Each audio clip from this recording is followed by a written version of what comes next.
Non accadeva da tempo che si registrasse un importante abuso edilizio in piena zona A del Parco Archeologico Valle dei Templi di Agrigento, dove vige l'inedificabilità assoluta.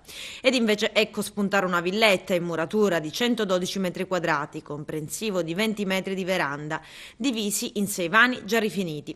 Un fabbricato senza permessi né autorizzazioni della soprintendenza e genio civile.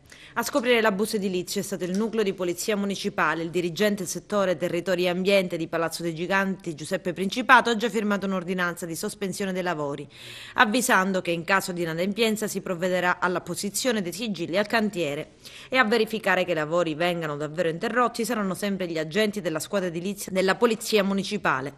Il Comune ha naturalmente dato notizia alla Procura della Repubblica, al Genio Civile e alla Sovrintendenza ed è stato aperto il procedimento amministrativo che dopo la sospensione dei lavori porterà all'ordinanza di demolizione e ripristino dello stato dei luoghi.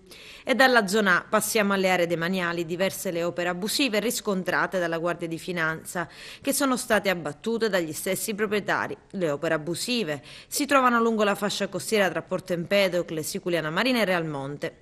Si tratta di gazebo in legno, platee in cemento, scale e discese a mare. I luoghi sono stati ripristinati.